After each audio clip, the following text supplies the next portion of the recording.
皆さんごきげんよう、上川薫です。今回取り上げる話題はウクライナ情勢についてのニュースを取り上げていきます。前回の動画でご紹介した北朝鮮兵がロシアに今いて、それらの兵士たちは訓練中、訓練が終わり次第、ウクライナの前線へと移動、参戦するという話。この話についてのまずは続報からいきましょう。そもそもの発端は、ウクライナ側の情報発信で、北朝鮮兵が参戦のために準備を進めているという話がありました。これを追認する形、そして強力な証拠として出てきたのが韓国側の情報発信です。韓国はロシア・北朝鮮間における輸送船や輸送機の移動といったものを元にして、極東地域に北朝鮮兵の訓練キャンプが新しく増設されており、兵士たちの訓練が行われている。そして内部情報として新しく出てきた映像の中には、北朝鮮兵がロシア軍の軍服や靴などを支給されて、ロシア兵としての訓練が行われているという話が出ています。北朝鮮の兵士たちがロシア軍の施設において装備品などを受け取っているとされる映像がこちらです。ロシア軍の内部においては、ロシアのモンゴル系先住民たちのブリヤート人に偽装するための身分証などが受け渡しされていると言われています。これらの兵士たちの健康状態は見たところ特に問題はなさそうで、北朝鮮側からある程度えりすぐりの兵士たちを送り込んだのではないかと言われています。そして訓練キャンプの様子だとされるものがこちら。こちらもインターネット上のオシントと呼ばれる公開情報を元にした精査をする人たちが極東地域の訓練キャンプであることを確認しています。北朝鮮の兵士たちはロシア語をわかるわけではありませんから、おそらくは基礎的な行動についてのロシア語の命令を受けて実際に動くといったある程度慣れるための訓練を行っているのでしょう。彼らの指揮権についてはおそらくはロシア軍に所属し、命令を受ければ北朝鮮兵の将校がそれを部下たちに伝えるといったような形を取ることでしょう。北朝鮮からロシアへと兵士たちが渡っているわけですが、これらの人たちがどのような条件でロシア側に渡っているのか、詳しく書いている記事が見当たりませんでしたが、この件について言及している人がいました。北朝鮮のウクライナ派兵1人450万円で売り、外貨獲得も。慶応大の広瀬陽子教授は、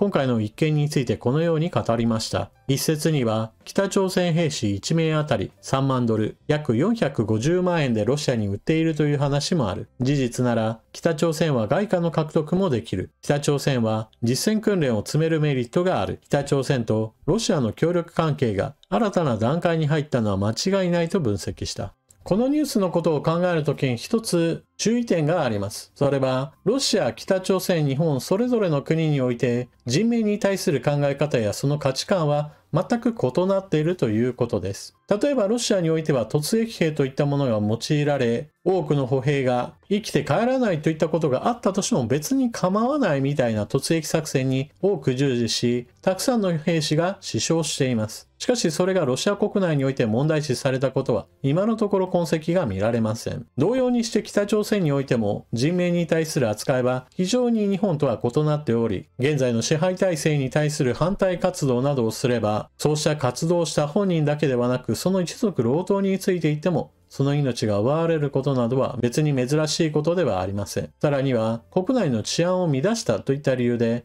非常に軽微と見られるような犯罪であったとしても見せしめのために処刑される、しかも公開処刑といったものも頻繁に行われています。今回の1万2000人に及ぶ兵士の派遣について言っても、生き残った兵士が戦闘訓練を身につけていればそれで問題なしという考え方がある一方、またそもそも生きて戻るといったことをあまり気にしてはいないことが考えられます。今回慶応大の広瀬教授は1名あたり450万円といった話をしていますが、このお金はおそらく生きている間中ずっとロシア軍に従軍している期間、基本的には彼ら自身には無報酬での働きとなるでしょう。おそらくこの売買契約金というのは北朝鮮の指導部に入るお金のことで、兵士本人に渡るお金ではありません。また前回の動画の中においては、このようなウクライナへの派兵で北朝鮮の兵士たちがやる気が出るのだろうかといった疑問を呈している人もいましたが、彼らの場合だとやる気があるかないかが問題ではなく、命令があればそれに従わなければならないという国です。そもそも軍令違反をすれば、ロシア軍内部においても特戦隊によって銃殺される例が報告されており、ましてや北朝鮮の場合だと、そのように上からの命令に逆らうといったことは、本人の命だけではなく、その家族にも危害が及ぶことが報告されています。現在でも北朝鮮においては、政治収容キャンプがあり、危険思想とみなされた人物たちは、本人だけではなく、その家族についても、その命が危険にさらされるのです。ですから、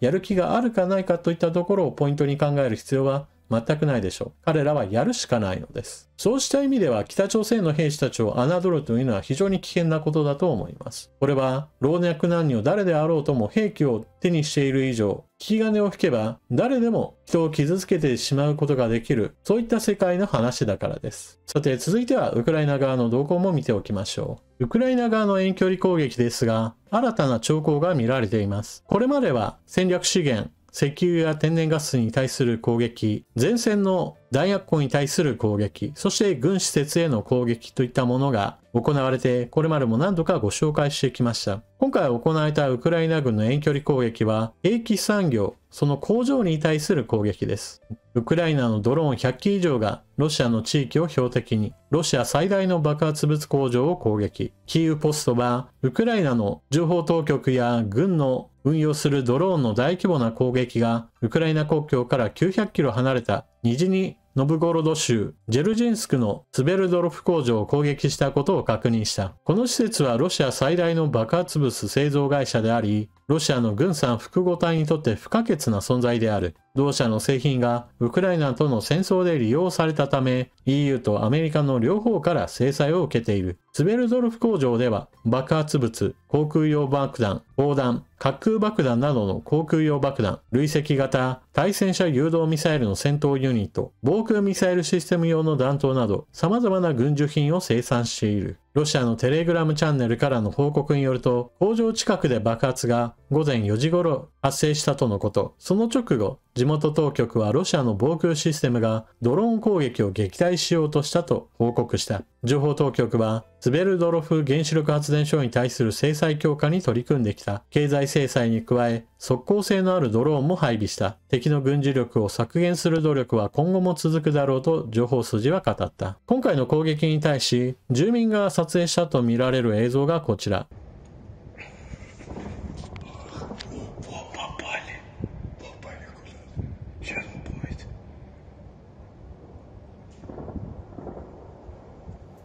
記事においては100機のドローンが攻撃したと書いてありますが、これはこの工場だけではなく他の地域にもかなりの数分散して攻撃していますから、工場それ自体を壊滅的な打撃を与えたわけではなさそうです。ただこのように生産工場に対する直接的な攻撃が行われたということは一歩前進だと言えます。これまでウクライナ軍の攻撃は、まずは前線にある弾薬庫に対する攻撃、そして軍の施設への攻撃、他には石油精製施設や石油貯蔵タンクなどへの攻撃です。それらを攻撃することはもちろん良いのですが、これまで抜けていたものがあります。それは軍需産業、その製造拠点です。弾薬庫を破壊すれば最終製品を破壊することができるので、前線に対する供給が一時的に滞ることとなります。しかし、生産設備が生きていれば、たとえ弾薬庫が破壊されても、いずれは生産したものが前線へとやってくるわけですから、完全に軍事物資の供給を止めることができません。だからこそ、製造拠点に対する攻撃は行わなければならないわけです。しかし、同時にこうした生産工場は前線近くにはありません。国境近くにもほとんどありません。だからこそこれまでなかなか手が届かないものでした。今回の攻撃も国境から900キロとこれまで行われてきた攻撃の中でも遠距離に分類されるものです。最長距離で行けば1000キロを超えるところもあったわけですが、どうしてもウクライナ軍の持っている大型ドローンだと時速200キロ、300キロ程度といった足の遅い飛行機型のものが多いですから、ロシア領空を2時間、3時間といった長い間飛んでいかなければなりません。その間、ロシア軍が迎撃する可能性があり、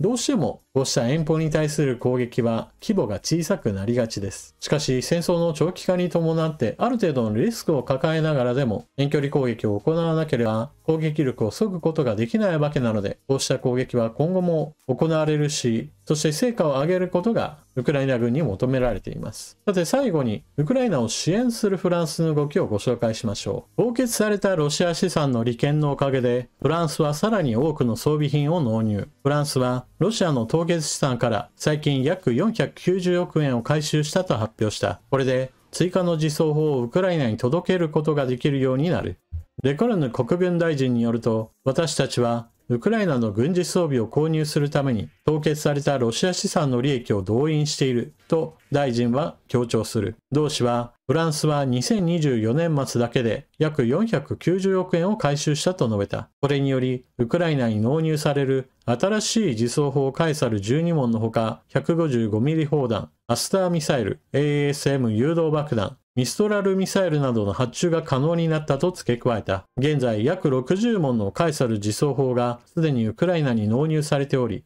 2024年末までに約80門が納入される予定であると同省は AFP に伝えた。そして自走榴弾砲の供与とほとんど同じく砲弾についてもフランスの動きがあります。ゼレンスキー大統領、フランスと共同で砲弾生産拠点の設置へ検討。ウクライナのゼレンスキー大統領はフランスと共同でウクライナ国内に砲弾などを生産する拠点の設置に向けて検討を進めていると明らかにし、ロシア軍の攻勢が続く中、ウクライナ軍への砲弾の補給の強化につながるかどうかが焦点となります。ゼレンスキー大統領はフランスを訪問、新たな協力モデルについて話し合ったと述べ、ウクライナとフランスが共同で砲弾などを生産する拠点をウクライナ国内に設置する計画の実現に向けた検討を進めていると明らかにしました。フランスのウクライナへの軍事支援をめぐっては、今年6月、フランスがウクライナに供与している自走式榴弾砲カエサルなどに使われている 155mm の砲弾をウクライナ国内で現地企業に委託する形で生産することで合意しています。ゼレンスキー大統領は今回のフランス訪問で合意の実現に向けてさらに検討を進めたものとみられ、ロシアの軍事侵攻が続く中、ウクライナ軍への砲弾の補給の強化につながるかどうかが焦点となります。ロシアに対する制裁を行った時にロシアの外貨準備が凍結されています。この凍結資産は主にはロシアが外貨準備として持っていた海外の国債やもしくはその国における現金です。国債の場合であればほとんどの国である程度の利子配当がありますから放っておけば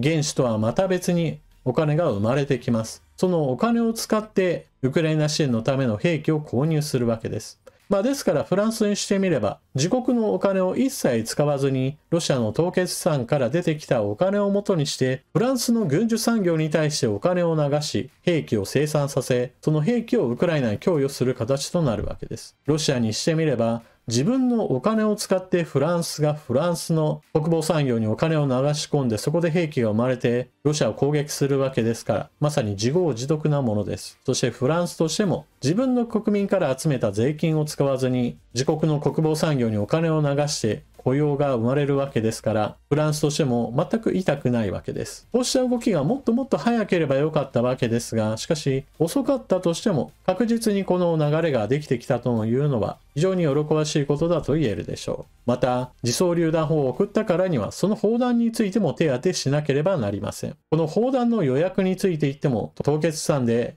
契約金を賄うことができればこれまた全く痛くないわけなのでこの流れが加速することを期待しましょう。ちなみにウクライナ国内における供与された自走榴弾砲の評価なのですがカエサルの評価はそこそこといったところです。ウクライナ国内における自走榴弾砲やはり前線におけるロシア軍のドローン攻撃などもありますから装甲があればあった方がいいに決まっているということになっています。ですからドイツから供与された装甲のある自走榴弾砲であるパンツァーハビッツェ2000の方が評価は高くフランスから送られてきた自走砲は装甲のないバージョンのものが多いのでそれらについては一度攻撃を受けるとかなり損傷してしまいます。ちなみに装甲のないバージョンの自走榴弾砲の中でもさらに評価は何段階かに分かれていて隣国ポーランドは積極的に軍事支援してくれるんだけれども、ポーランド製の自走榴弾砲については精度も悪く、残念ながら評価が悪いといった話になっています。このあたりは様々な国の兵器が供与されることによって工業製品としての軍事兵器どのくらいの品質なのかといった点なども結構シビアに評価されているようです。ちなみに日本においても自走榴弾砲はあるわけですが、重くなれば